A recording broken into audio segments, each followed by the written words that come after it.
સુરત નવી સિવિલ હોસ્પિટલમાં આવેલા યુવાનને 3 કલાક સુધી સારવાર ન મળતા યુવાન બેભાન થઈ ગયો હતો। આ મામલે હાલ તો પરિવારજનો દ્વારા આક્ષેપો કરાયા છે। સુરત સિવિલ હોસ્પિટલમાં તબીબની બેદરકારી સામે આવી, જેમાં ઇમરજન્સી વિભાગમાં દર્દીને 3 કલાક સારવાર ન મળી હતી। પાંડેસરામાં જીતેન્દ્ર નામનો યુવક બેભાન થઈ ગયો હતો, જેને સારવાર માટે નવી સિવિલ હોસ્પિટલ ખાતે લાવવામાં આવ્યો। દર્દી જીતેન્દ્રને બ્રેઇન હેમરેજ હોવાનું બહાર આવ્યું। સર્જરી વિભાગના તબીબે તાત્કાલિક સારવાર આપી ન હતી।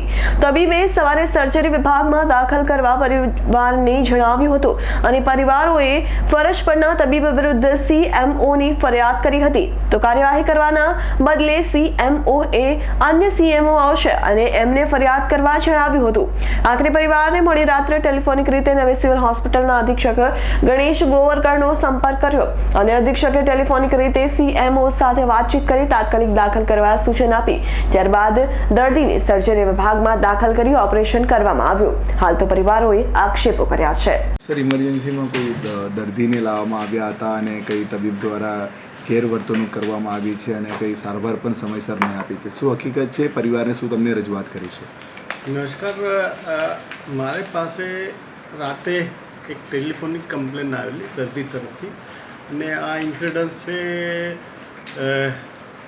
સોમવારની રાતનું 1:30 વાગે કંઈ કમ્પ્લેન આવેલી છે કે આ દર્દીને કોઈ જોતા નથી। તો ઇમિડિયેટલી હું એ ફોન ઉપર જ CMOને બોલાવીને CMOને ત્યાં મોકલીને તે દર્દીની જે પ્રોબ્લેમ હતી એ CMO સાથે ડિસ્કસ કરી, પછી જે કન્સર્ન ડૉક્ટર છે એના સાથે પણ મારી ચર્ચા થઈ અને એ રીતે આમાં કંઈ CT સ્કેન બાકી હતું, એટલે એના કહેવા મુજબ તો એ રીતે એને એડમિશન માટે તો ઓર્ડર તો કરી દીધું અને એ એડમિટ થઈ ગયો હતો।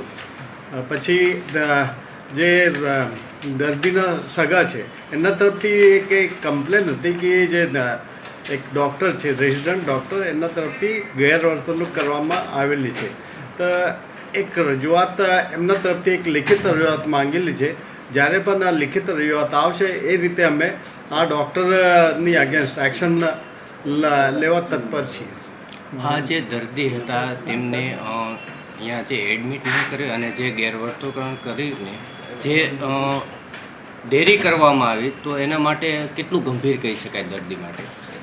આ ટ્રોમા સેન્ટર છે, ટ્રોમા સેન્ટરમાં તો જે ઇમરજન્સી કેસીસ હોય છે એ જ આવે છે, તો એમાં તો એના ચલાવી શકાય કે આમાં એડમિશનમાં અથવા સારવારમાં કોઈ એટલે વાર કરે કોઈ, જેનાથી રોગીના જીવનો જોખમ થઈ જાય છે।